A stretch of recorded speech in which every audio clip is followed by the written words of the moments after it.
All right. All right, I'll keep an eye on that. Welcome, everyone, to our May Arts, Health, and Research Masterclass. We are so grateful to AARP for helping to fund these so that people can attend for free if they choose or on our pay what you will basis. I'm very excited to welcome Amy Georgiadis with us from the Stroke Comeback Center. If you're not aware, May is Stroke Awareness Month, so I thought that this would be very timely for us to get some information if you are new to this subject or perhaps just need an update, especially what to look for and how to prevent, and resources that they have at the Comeback Center should you need them. So, Amy is a certified licensed speech language pathologist with 30 years of experience working with survivors of stroke and brain injury. She received her undergraduate degree from James Madison University and her master's degree from Gallaudet. She had a 20-year career working on the stroke and brain injury unit at MedStar National Rehabilitation Center. And there she had extensive research experience investigating the efficacy and feasibility of telerehabilitation, because of course we know, as in 2020, all of those telehealth resources became really, really important to us. She's been with the Stroke Comeback Center since 2013 and became the program director in 2020. Amy enjoys working with stroke survivors and witnessing their resilience and hard work, which results in a lifetime of progress. So, thank you so much, Amy, for being here.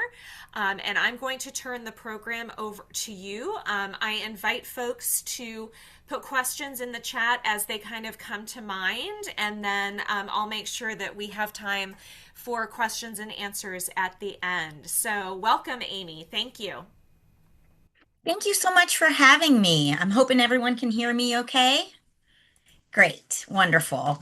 Well, I'm really honored to be here, and I'm so excited for the introduction that I've had with Marianne, and I'm looking forward to hopefully maybe doing some partnering here in the future, and we can talk a little bit more about that towards the end of my talk. But yes, I'm a speech language pathologist. I found out today that it's actually Speech Language Pathologist Appreciation Day today on May 18th. I've never even heard about it until it popped up on my Facebook feed. So I'm happy to be doing this with you guys today. And I'm hoping to give you guys a little bit of information both about what stroke is, risk factors of stroke, what you can do for stroke prevention, and then a little bit about what we see in my field with stroke and how stroke can really affect communication. And I'm hoping to teach you guys a little bit more about the word aphasia, which I don't know how commonly appreciated that word is, or how much people really know what aphasia is. And then finally, I'll take a little bit of time just to introduce the Stroke Comeback Center as a resource, perhaps for one of you, or certainly if you know somebody now or down the road that has had a stroke and might benefit from our services. So I'm going to start by sharing my screen.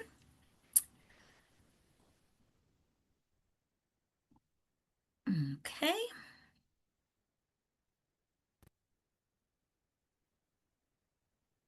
Okay, let me just get in presentation mode here. Okay, so that tagline is kind of our tagline at the Stroke Comeback Center, opening the door to a brighter tomorrow. So let me start off just by talking about what a stroke is. And I'm guessing many of you already know what it is and sadly know somebody who it has affected. But the most basic definition of a stroke is that it is an interruption in the blood supply to any part of the brain for any significant period of time. And that interruption of blood supply typically causes some level of disability. There are two main types of stroke. One is called an ischemic stroke, where the blood flow is obstructed. So, this is the most common type of stroke. It's another way people describe it is a clotting type of stroke if you get a blood clot in your brain. And then there is a hemorrhagic stroke, and that's the type of stroke that results in bleeding in the brain, where there's a ruptured blood vessel. Typically, with an ischemic type of stroke, there isn't pain associated with it. There's just all of a sudden some of the symptoms that will go over of what happens with stroke, like weakness on one side of the body or inability to speak. Typically, when it's a hemorrhagic type of stroke, there is usually pain associated with that. Typically, people complain of a very bad headache, worst headache of their life, and it tends to be more of a traumatic event. Both of them are considered strokes. There may also be something that you've heard of called a TIA, or some people call it a mini stroke. TIA stands for transient ischemic attack. And it's called that because transient just means it's a moment in time. So it happens and then it kind of resolves. Ischemic because it is typically due to a momentary period of clotting in the brain. But then it resolves. So it basically the blood supply to the brain is temporarily blocked and then it goes away with no long-term disability from it.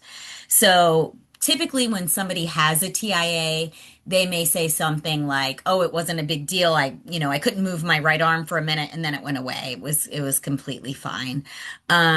Our message really is, and the medical field's message is that if that happens to you, it's wonderful if things resolve. That's great. But it is a warning sign. And it's a sign that you should go to a doctor and get checked out to see uh, what they think, if there's anything, any treatment indicated or further prevention, because about a third of the people who have TIA will go on to have a more significant stroke later in a year if left untreated. So the message there is don't ignore it and go see a doctor. So here are just some statistics about the impact of stroke here in the US. You see how frequent it is.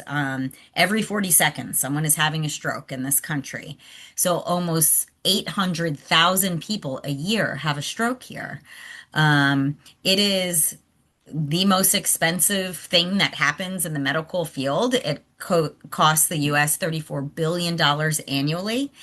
And it is the number one leading cause of disability in the United States. So we know it's happening a lot. However, in a recent survey, 40% of the people couldn't even identify a single symptom of a stroke. And that's a problem. That's a big disjoint. And we're hoping to, mitigate some of that poor communication. So, knowing the signs and symptoms of a stroke is the best thing you can do. There is an acronym called Be Fast, and I'm really curious, just by show of hands, how many people have even heard of Be Fast? Okay, all right. Some have, some haven't. That's fine. So we're really trying to get this out in the community in general. There's a huge effort, and I'll talk a little bit more about stroke smart communities. But the signs and symptoms of a stroke can be remembered if you can remember the acronym of Be Fast. So the B stands for balance. A lot of times when someone's having a stroke, they do lose their balance and aren't steady on their feet. The E stands for eyes because they may have some changes in vision, either doubled vision or blurred vision. The F stands for face. A lot of times when someone's having a stroke, they'll have weakness on one side of their face where there's a noticeable droop on one side. The A stands for arm because we frequently can see weakness all of a sudden on one side of the body. It can either really be in the arm or the leg, but the word hemiparesis is a great way to describe it. That means weakness on one side of the body. The S stands for speech. A lot of folks who are having a stroke all of a sudden have a marked difficulty communicating. They can't find the words or their speech sounds slurred all of a sudden. And the T in B fast stands for time. And that time means it is time to call 911. Um, every moment that you can get treatment is saving your brain. So that stat there at the bottom, every 10 minutes can save up to 20 million brain cells. So I can't tell you how many people in my 30 plus year career I've heard from who have said things, I was when I was working at the rehab hospital or even now at the comeback center. Oh gosh, when I had my stroke, I was totally weak on one side of my body and I just decided to go take a nap. Or, my speech wasn't clear and I just thought I was exhausted. So I just waited for a little bit. That is not the right idea. The right idea is to call 911 because truly life-saving treatments, and there's new wonderful things coming out all the time. Life-saving treatments need to be given typically within the first 3 or 4 hours of onset. So we even tell people it doesn't even make sense to drive yourself to the ER or have someone else drive you. You want to call 911. And the reason that is that when you arrive by ambulance to a hospital, every emergency department has a triage or a way that they're treating people and prioritizing people. And if you come into a hospital by way of ambulance, you go to the top of the list. So it doesn't make sense to have someone drive you because then you're going to be sitting in the waiting room and doing all that. You'll get the most immediate attention by calling 911. You also want to take note of when the symptoms started. And then don't take anything else. Don't take an aspirin. Don't eat or drink anything. Never wait to see what happens. Just call immediately because that lost time really does equal lost brain function. So there's this huge effort going on. I'm highlighting Virginia because that's where I live, but this is a national effort where the medical community is really trying to promote the awareness of stroke and the awareness of stroke symptoms and what people should do. Because I think back about when I was a kid, we always heard about heart attacks, right? Like if someone, what's happening when someone has a heart attack. They're having terrible chest pain or they're going to say something like it felt like an elephant was sitting on my chest. Like we all kind of know what that looks like and we all know to immediately call 911. This Stroke Smart effort is trying to promote the whole idea of be fast, awareness of what these signs and symptoms are of stroke, and awareness to get medical attention right away. So this is a nice little QR code. People can either just search Stroke Smart Communities or you can link to that QR code right there. And again, this is Virginia's Stroke Smart community, but I think most states have some type of resource where you can go and they'll send you free educational materials, magnets, wallet cards, posters about stroke awareness. So it's a really nice resource. So up to 80% of strokes can be prevented. That is the good news. That's a really high number. 80% can be prevented through healthy lifestyle changes and working with healthcare practitioners to control the risk factors. So let's talk about what that might look like. What does prevention of stroke look like?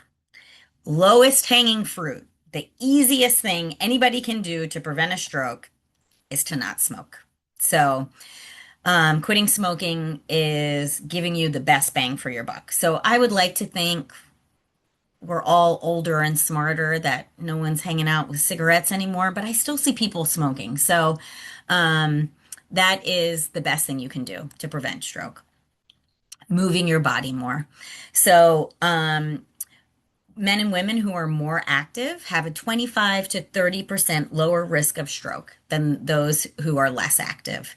And by active, I mean taking a 30-minute brisk walk every day. That counts. And you don't need to be lifting hundreds of pounds of weights. You just want to try to move your body. Blood pressure is a real culprit. They call hypertension or high blood pressure the silent killer because if you have high blood pressure, you feel fine.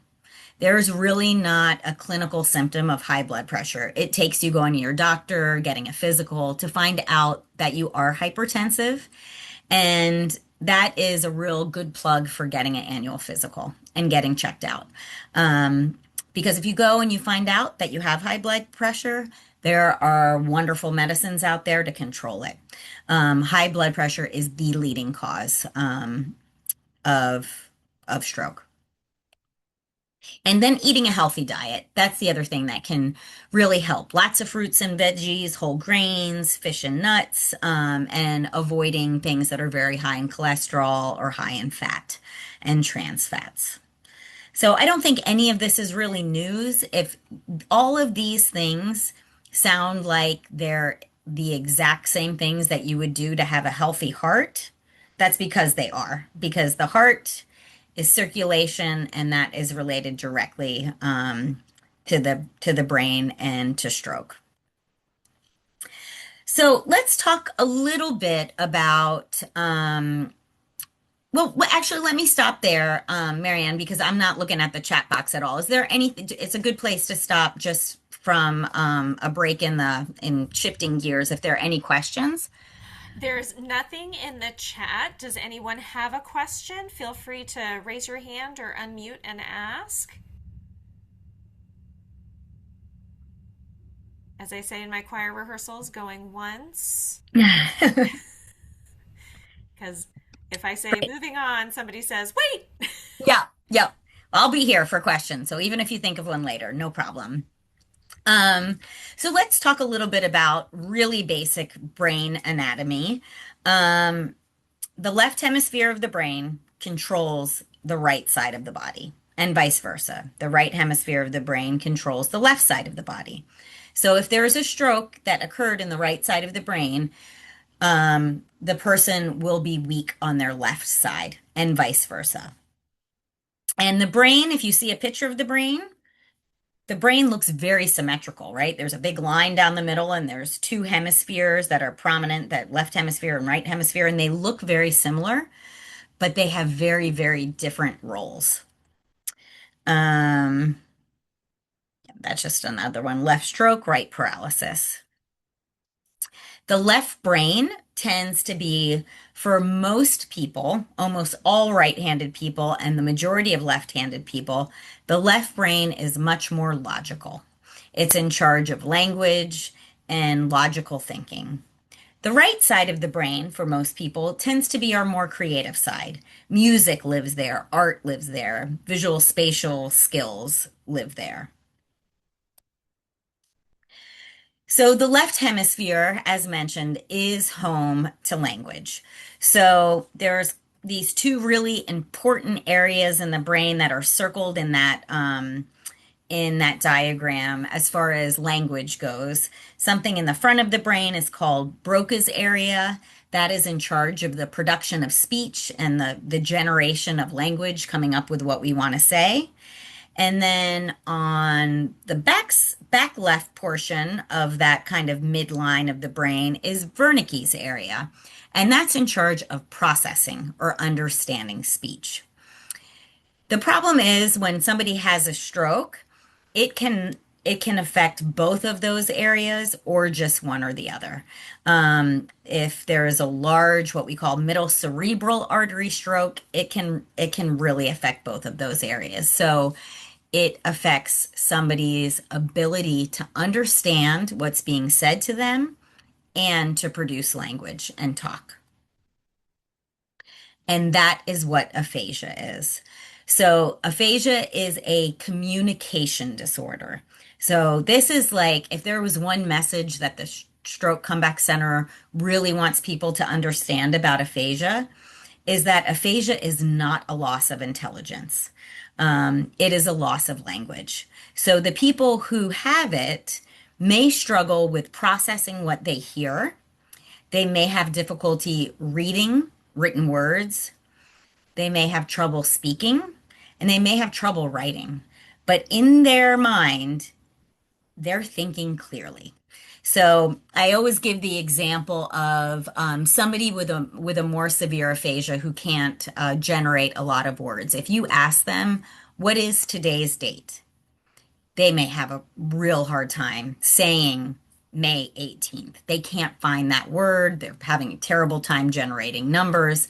But if you give them, so a lay person might meet that person, somebody who doesn't know anything about aphasia, and say, "Oh, they're really confused. They don't even know what date it is. They can't even say the date. They're confused. Their memory's bad."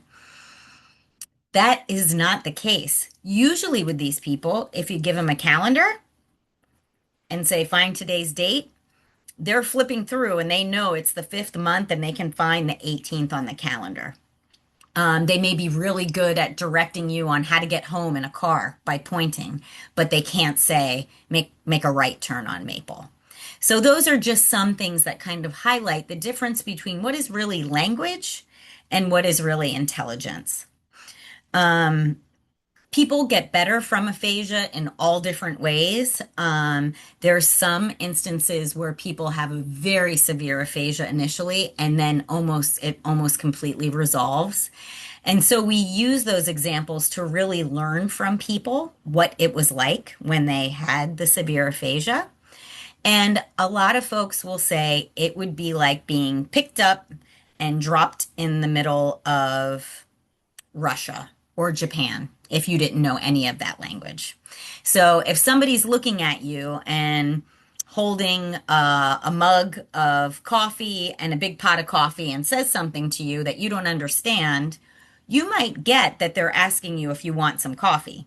But if they're not doing that and they say, "Do you want coffee?" in another language, you're going to be completely lost. So that's what people kind of equate it to, is just this inability to function from a language standpoint. So let's meet a couple of people who have aphasia, and I'm hoping this is loud enough on your end.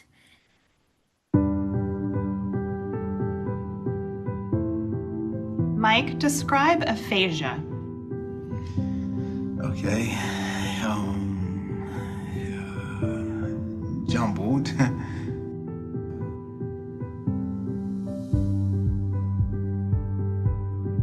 And sentences in words it's hard. Numbers too. But I can like numbers. I can see it, but I can't speak it. Yeah. What helps you think of words? Oh, is it okay? As I have a bone, or is it this one? It's not this one. Opposite. Yeah, opposite, or pointing, or not that hands, but I can this one or that. What do you want people to know about aphasia? Well, yes, it's all right. It's like intelligent, but I can't say it. So, but like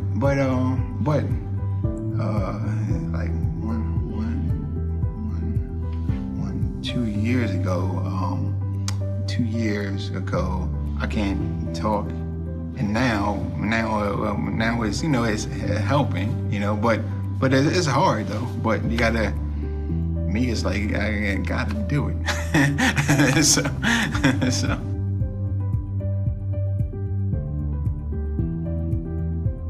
I'm gonna show you a picture. Tell us what you see.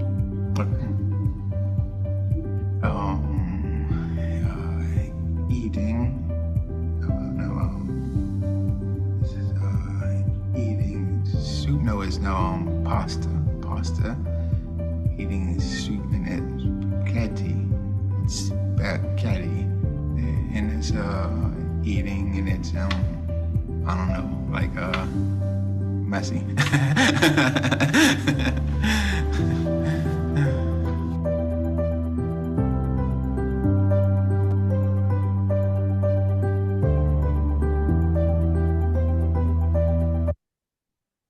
Okay, I'm going to give you another example of aphasia that looks very, very different. And us speech pathologists have this saying where we say, if you've met one person with aphasia, you've met one person with aphasia. Because it really can look very different depending upon where their stroke was, depending upon all sorts of factors. And we definitely, there are some kind of homogenous types of aphasia of people who are less fluent or more fluent. But you heard Mike making actual words. He had a lot of real words. He was struggling to say them, but he was able to form words. This woman has a much harder time. She has something else going on where she's having a hard time even creating the sounds of the that make a correct word. But you will see how communicative she still is despite that.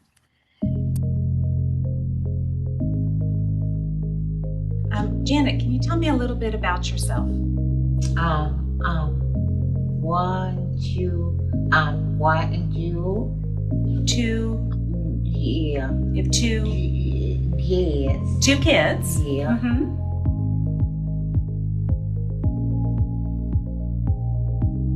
And what kinds of things do you like to do for fun? Walk. Work with jazz. Or watch TV. Oh, watch TV. Yeah.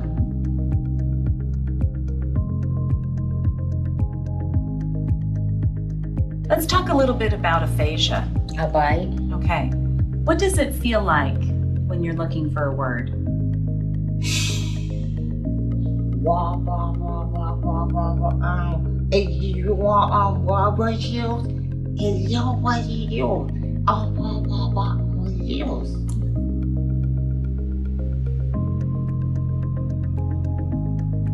I'm going to show you a picture. I'd like you to tell me everything you see happening in this picture. Alright.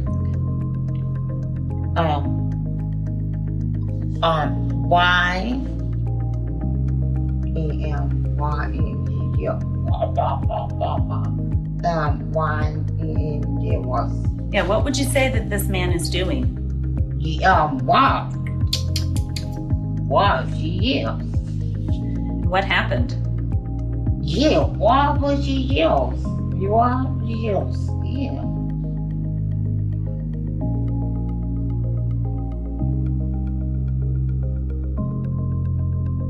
Okay, well, I feel like that gives you guys a nice kind of sample of how it can look.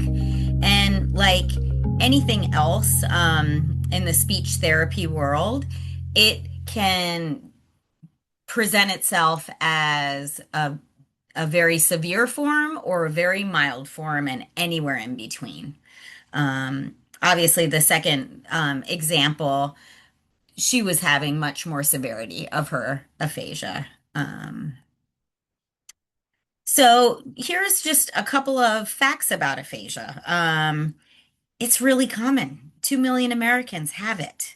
And there's over 250,000 cases, new cases each year. And those numbers continue to rise as we continue to age as a country. Aphasia is more common than cerebral palsy or muscular dystrophy, but I grew up knowing both of those terms, and I did not grow up knowing the term aphasia. So we as speech pathologists, the American Speech and Language Hearing Association, everyone is really pushing to kind of normalize this word so people understand it a little bit better and know what it is and know what it isn't. So aphasia is most often the result of a stroke or a brain injury, but it can also be the result of a degenerative neurological disease like a frontotemporal dementia. And it can also be a result of something like a brain tumor as well. So here are some famous faces of people who have aphasia. Hopefully you recognize a couple of them. But there's someone who was in the news a lot a while ago. Yep, Bruce Willis. Yep. And why is he different? So the family has done a really good job saying he has aphasia, um, so that people can kind of understand that that is affecting his language. But why is he different? He has an aphasia due to a frontotemporal dementia, which is called primary progressive aphasia. That is very different from the aphasia that we see from a stroke or a traumatic brain injury. Um, so in the early days, that kind of Venn diagram middle part, there's a lot of commonality. Word finding problems, can't follow directions, can't think of what they want to say. It may look very much like that in the early days. The issue is that over time, aphasia from a stroke should get better. The language skills improve with time, and the ability to use compensatory strategies or compensate, like you saw in that video with Mike. He was using his phone to come up with, he had target words that he used frequently that he struggled with. All of that is getting better. So language skills improve and that cognition remains intact. When we're talking about aphasia from a neurogenic disorder, like a primary progressive aphasia, the language skills decline over time, and cognition typically also becomes impaired. So it's just nice to kind of highlight that difference so people know. What doesn't change is how you communicate with people with aphasia. So again, thinking about that example of being like plopped in the middle of Russia. So now let's say you took a little bit of Russian. Let's say you took a couple of years of Russian in college, and it's been a while, but you are, understanding some words, but you go into the middle of Moscow and people are talking so fast. So that can be really overwhelming. So when you're talking to somebody with aphasia, it is best to ask simple questions. And simple may also mean brief as well. Kind of short, simple questions are really helpful. Providing choices. I would say if you talk to Janet in that last video and said, "What do you want to do for dinner tonight?" You would have a really hard time having her answer that question with you getting the message of what she wanted to say. But if you started with, "Do you want to stay home and eat, or do you want to go out?" She would be able to specify which she wanted. So, I mean, that's the other really important thing to mention, that people with aphasia really lose their voice. They really lose their ability to have their independence because of their communication problems. So, the best thing we can do is to try to empower these people to have a voice. So, providing choices is one way to do that. A lot of people with aphasia really want to get their point across themselves, but others will welcome help. So, if you can ask, can I help you communicate? Are you trying to say this? Acknowledging frustration is really important because you could see from both of our examples, it's a really frustrating disorder to have. You have been able to speak your whole life, you know what you want to say, and it is just stuck. Again, because we know it doesn't just affect language output, it also affects that processing. Speaking to them slowly and clearly. And if you don't understand them, it's really important to let them know, like, I'm just not getting it. And again, 30 years of experience of working with people with aphasia, and I still have conversations with some folks who are more severe, where I'm really working at it and I'm using writing and I'm, doing all my strategies and I'm have their phone out and we're looking at pictures and I still don't understand what they're trying to get at. It just happens. And when that happens, it's okay to say, I just don't get it. Let's try again later. Let's see if we can work on it later. And then just always being patient and allowing them extra time to express themselves. So, again, the emphasis of what I wanted to talk about was aphasia, but a speech therapist also work with people who have strokes on the right side of their brain. So we talked about how the right side of the brain typically is in charge of that visual spatial awareness. It can be music, it can be art, but it also, if you have an impairment on that side of your brain, it can affect your ability to keep your attention focused.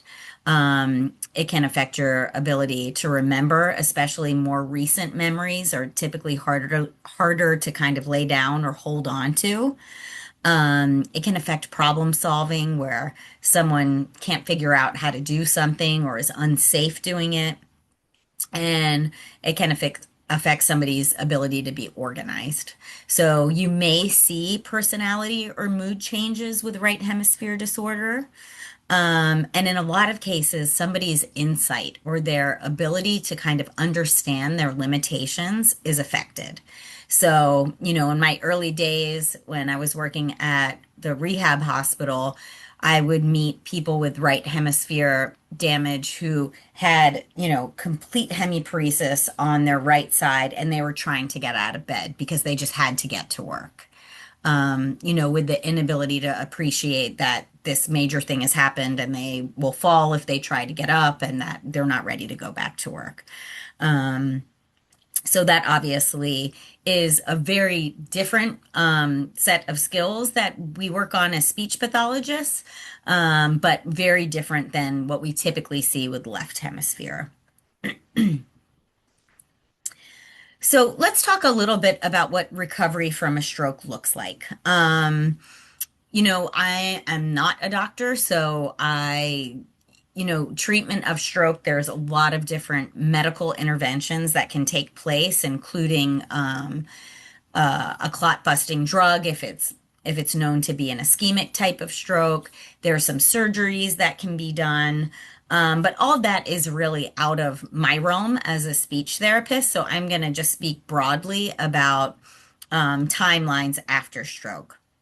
So we know that there is a period of what we call spontaneous recovery, which means that for the first few weeks, up to maybe 6 months, even a year from the stroke, the brain is going through a period of healing where, regardless of what anybody does, things should be getting better with time.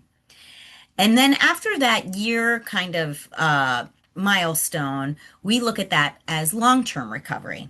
Now, research, when I was in grad school, we were told if somebody has a stroke, typically you're going to see them get better for a year. And after that, that's about it. And how they are is how it's going to be. It is the absolute wrong message. And we know that now because long-term recovery has shown that it can go on indefinitely.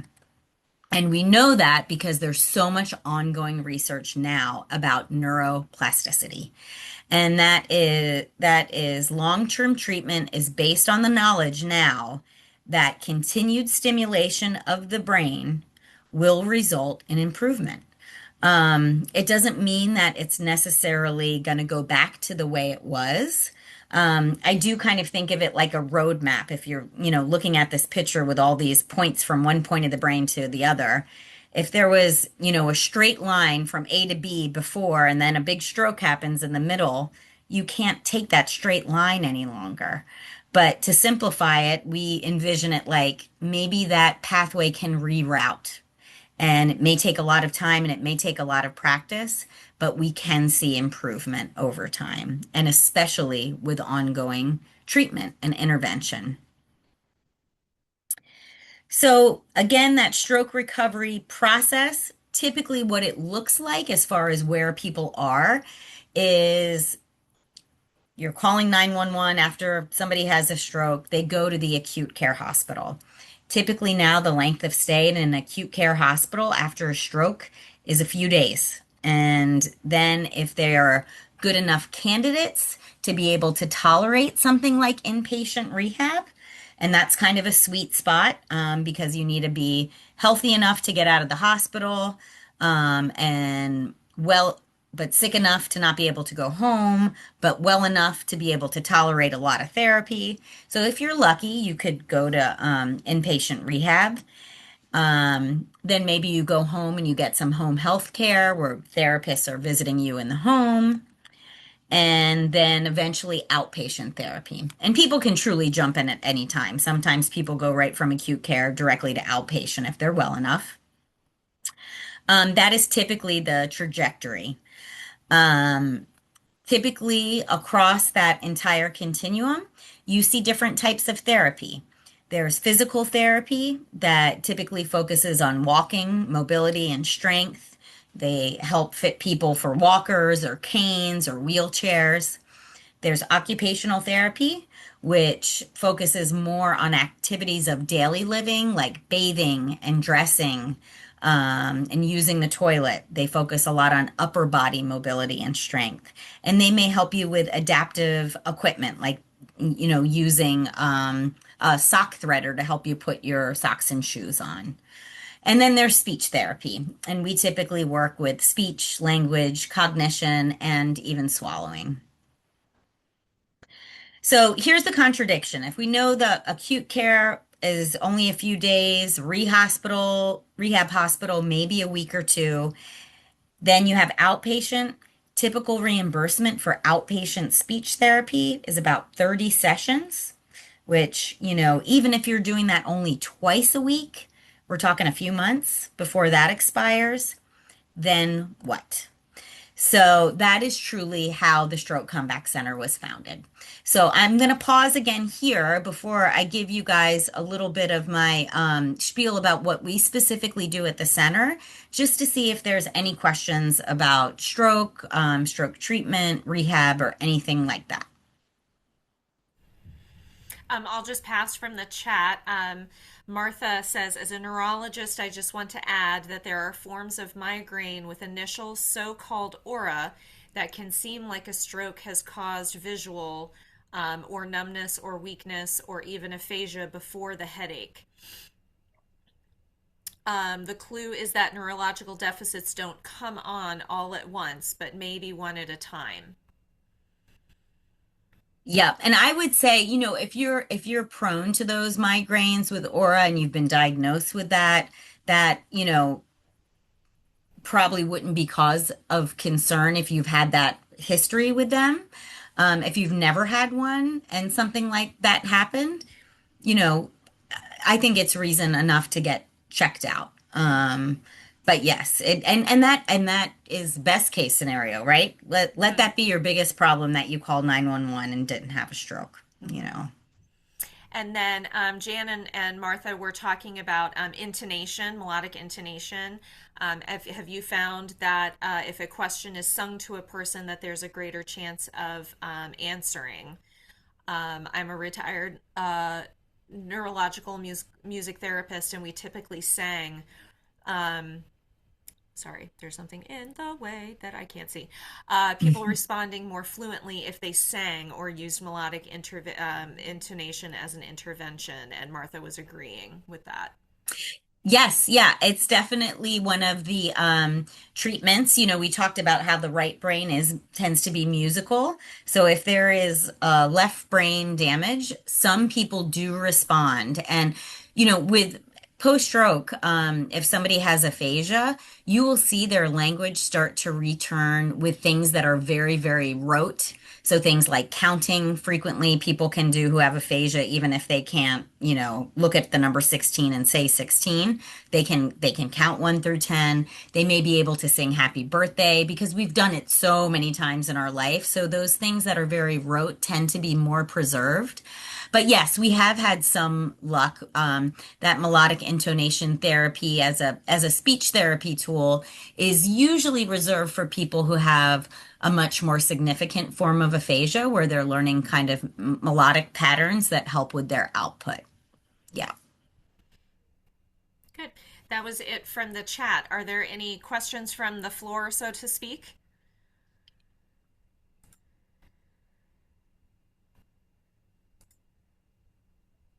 Hey. Going once. Okay.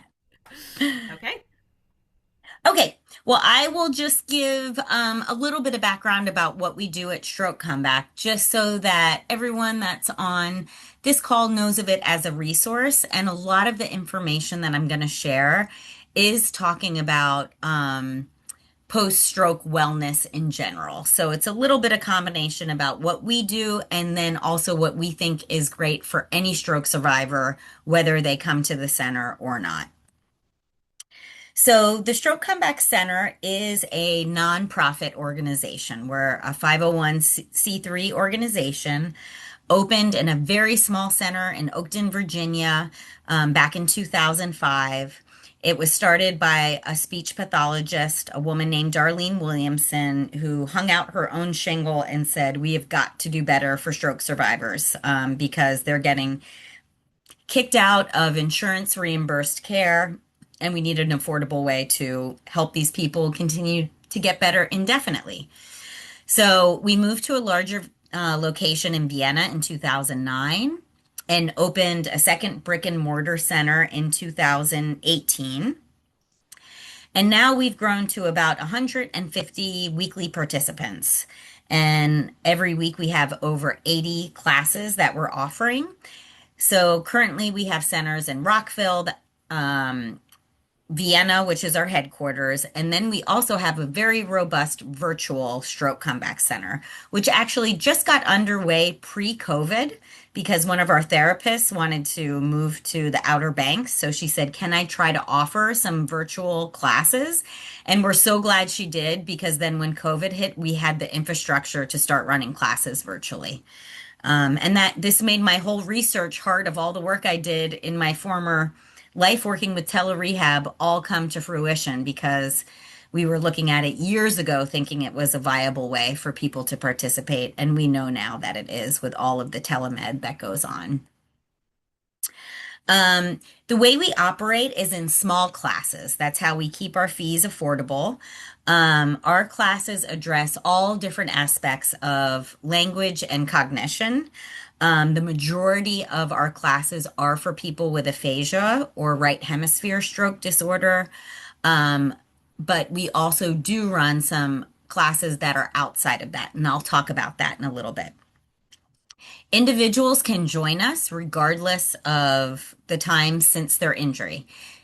By that, I mean, I've had people who got home from the hospital 3 weeks ago calling us saying they want to do more and they're ready to join a class. And then we have stroke survivors who had a stroke 10 years ago and haven't had therapy in a decade, and they want to come and join us, and they are welcome to. We use a life participation approach, which basically means we're not prescribing what we think you should work on. You're getting to decide what you want to work on based on how you want to improve the quality of your life. We also offer a community of support for the whole family, and I'll talk a little bit more about that too. So we have classes that focus on specific skills like learning how to read again or practicing writing, or being in a book club. That's more of a theme class would be more like a book club or a movie group or a TV talk group, or talking about current events. And then we have a bunch of different levels of disability, as I mentioned. We have people who come to us who are already back at work and really joining some of our higher level classes, like our presentation group, which runs a lot like a Toastmasters, just to practice their high level presentation skills. And then we have the other end of the spectrum where we have folks who have very limited verbal output and really everything in between. In addition to all of those communication and cognition classes, we more recently added things that are other things that we think enhance stroke survivors' lives, things that they enjoy doing. So this part is called our Thrive program. All of our communication and cognition classes are led by speech language pathologists. Our Thrive program has leaders that have different backgrounds. So, for example, we have an art class that's taught by an artist who's also a stroke survivor. We have multiple fitness offerings. Some of them are led by adaptive fitness trainers. Um, so, people who are personal trainers who've taken a specialization in working with people with disabilities. We have a yoga class led by an adaptive yoga instructor. We have function classes that focus on upper extremity that are led by occupational therapists. And we have in the past have had a music therapy class in the past. And the last time Marianne and I chatted, it could be our future where maybe we do have something like an aphasia choir or some type of chorus for our members. That's kind of a bit of a dream of mine. And I'm hoping we can make that come to fruition. So members really build their own schedules based on what they're interested in. I tell people to think of us like a community center model. You may go to your local community center because you're interested in learning to play pickleball. But then maybe you also want to take pottery. So you take both of those classes. That's a little bit like how we operate. People can kind of see all the different classes we offer, and we work with people to find the classes that would be a good fit for them. Um, there's no discharge set. People can continue to take classes as long as they feel like they're helpful to them. We do charge for our classes. We can talk a little bit more about that, but we really try to keep it affordable because it is done in a group basis. And I mentioned that we offer a community of support for the whole family. So we have a very robust group called our Caring Connection, which is for caregivers of stroke survivors, spouses, children, parents of stroke survivors, just to get together. We're currently offering 2 meetings a month on Zoom, and they try to get together at least once every 9 weeks. To gather and network and share resources and support one another. So here are some member and family events that we have. We do a family outside of all of our classes. We also do a family picnic every year. We have a holiday party. We frequently do an outing like going to a baseball game together. And that's a picture on the bottom left of our Caring Connection group, which is for again, the family members of our survivors. Um, it has been the mission of the center since the time it started to never turn anyone away for the inability to pay. So we do as a nonprofit a ton of fundraising to have a scholarship program to help people in financial need. So I mentioned our classes. We work in these 9 week sessions, and there is a fee for a class for a 9 week session. If somebody is on our sliding scale, which there's a brief application process because it is based on financial need, and it's really meant to be there as a tool for people who were the majority of the people who use it is people who were working and then had a stroke and are unable to work. So all of a sudden their household income is really diminished, but they need ongoing services. Um, so if people apply for the scholarship program and get approved, they can join our classes for a much lower fee. And that's our mission, and we will continue to do all the fundraising and have events and do all the things to kind of make us stay afloat so we can offer that to stroke survivors. This is something that's important to think about outside of the Stroke Comeback Center, just for anybody who's had a stroke, is something called post-stroke depression. It's estimated that 1 in every 3 stroke survivors has some form of depression after the stroke. They are grieving a loss of their former self, and whether that's a loss of their physical ability or the loss of their language or the loss of their former lifestyle. It can be a result of that, a biochemical change or an emotional reaction to any of that. And when you have somebody who's depressed, it's really linked to poor functional outcomes. So connection is the key for that. Local hospitals, county health departments, national virtual support groups. There's a lot of resources out there that can help people post stroke, and the National Stroke Association is a really nice resource to find that. Aphasia support groups, community-based aphasia centers like the Stroke Comeback Center, local university speech and hearing clinics is another nice resource to get connected with. And then there's national virtual aphasia groups. There's a great organization called the National Aphasia Association that is a wonderful resource for people with aphasia to get them linked up to connect with others. And we mentioned how important, how much we love our Caring Connection group. Care partner support is so important. Again, there's national virtual groups, there's local groups, and you can find more information about family, care partner, caregiver support at the support network from the National Stroke Association. So, a couple of things that we've learned about stroke survivors and long-term recovery. Again, survivors can progress indefinitely. Care partners are as much a part of the recovery process as the survivor. We know stroke does not happen in a vacuum. It happens to a family, it happens to that person's community. And successful stroke recovery is really all about quality of life. And we feel like that's what we try to bring back to people at the center. And there's really no stop sign on the road to recovery.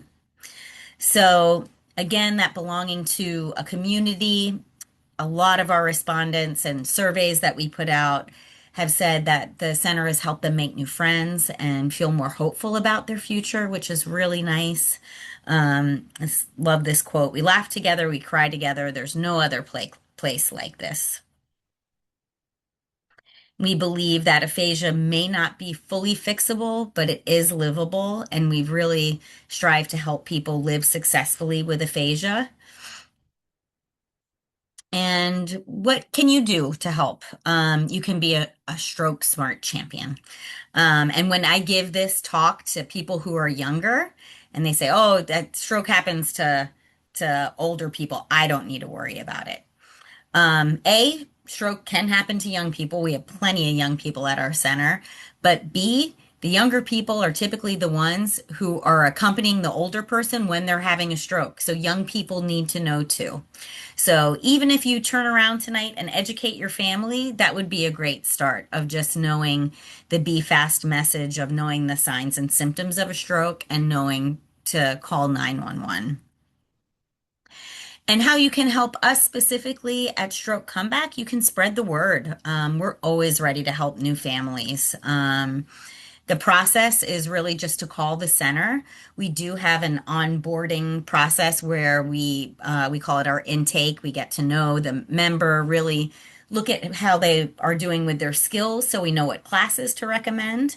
And then after that point, they're considered a member and they're welcome to try out our classes. And we do not charge anyone any tuition until they attend a class and make sure they want to stick with it. So there's really no obligation once they join us. So another family member said, "You gave us hope when there was none." So this is just our one of our Thursday afternoon crew. You see a very diverse group of ages represented here for sure. So I will stop there and stop sharing, and I'm happy to answer any questions that have come up.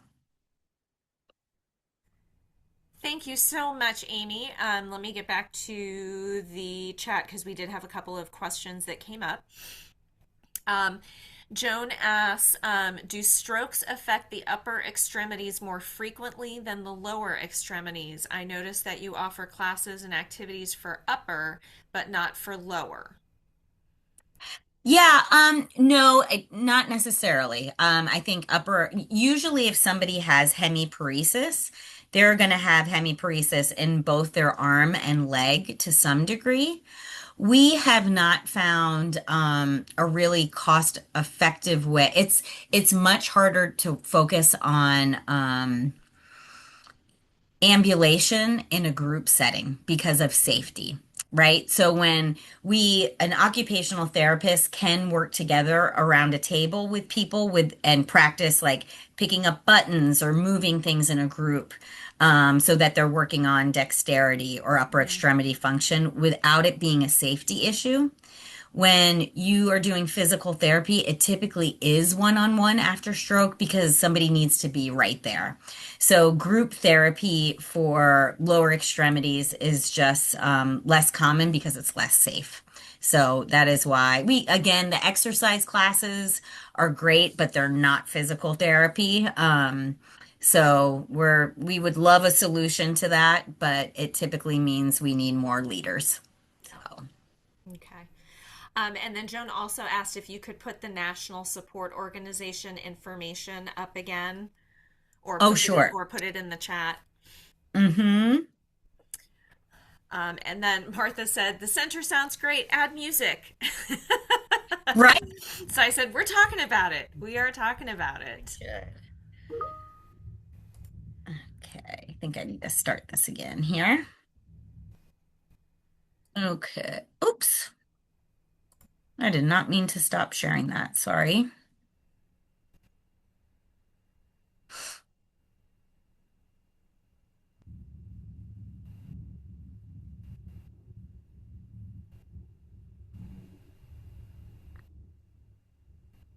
Okay. This is the National Stroke Association is supportnetwork.heart.org, and I can just pop that in the chat. Great. Are there other questions from the floor again? Feel free to unmute and ask. Joan said thank you. Sure thing. And Anita said, "We always learn something new with you." Oh, Anita and Sam are good buddies of mine, and I was happy to see Yes. your faces on here. I'm going to also put this. This is a stroke support group. And Marianne, same goes to you. All your research and steadfast dedication to different levels of musicianship and possibilities for all groups has really meant a lot to Oh, us and beyond. So thank you, thanks Anita. again. Thank you. I have a question about Medicare. Does it cover any of these costs for people? Good question. No, it's a great question, and I'm glad you asked it. So, when the Stroke Comeback Center was founded, in order to keep our fees affordable, we do these group therapy classes, right? There's typically 4 to 6 stroke survivors in the classes. We consider our services non-medically necessary. So we do not take insurance and we do not submit to Medicare or Medicaid because we don't do the intensity of work that would allow them to cover our services because it's in a group basis. It's not considered intense enough to be medically necessary to get Medicare or Medicaid payment for it. Yeah, that's always a challenge with therapeutic kinds of things. I mean, we run the same way that, we're working on all this social prescribing piece that's coming into the United States slowly, and hoping to be able to tap into that soon to help. But it's great that you have the scholarship funds. We do the same thing at Encore because we never want money to be the reason that somebody does not take advantage of what we do. So that's wonderful that you're able to do some of that as well. Yeah. Any other questions? We've got lots of thank yous coming through the chat from Francie and Gwen.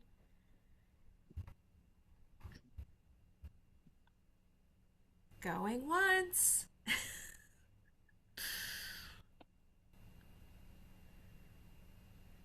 That's right. Treatment, whether or not it's covered, is treatment. We just have to be able to get the accessibility piece taken care of. Absolutely. Yeah. Absolutely. I know. I know. All right. Well, thank you so much, Amy, for being with us this evening. I know I learned some things. I remember before the Bee Fast when it was just fast. And so the first time I saw Bee Fast, I had to go look that up to see what the new piece of that was. So, and just learning about the different types and how they affect different parts of the brain and things like that. So thank you so much for being with us. And thank you again to AARP for allowing us to make this accessible for folks. This will be available. Ryan, our webmaster and video person, is on paternity leave. They had a little girl, so usually he's the one that processes the videos and gets them up on YouTube. So I am learning how to do that. So give me a few extra days so that I can process it and get it up for you if you want to come back to this to review the slides or to be able to share it with others as well. So thank you, Amy. We're very, very grateful for the work you do and the resources that you provide. Thank you so much for having me. I really appreciate it. It was a pleasure being with you guys, really. All right. Well, everyone have a wonderful evening, and we will see you. Next week is our artistic masterclass, and we are kicking off our celebration of our Rocks 10-year anniversary with Jeff Dawkins. So we hope to see you then. All right. Have a good night, everyone. Thank you. Bye bye.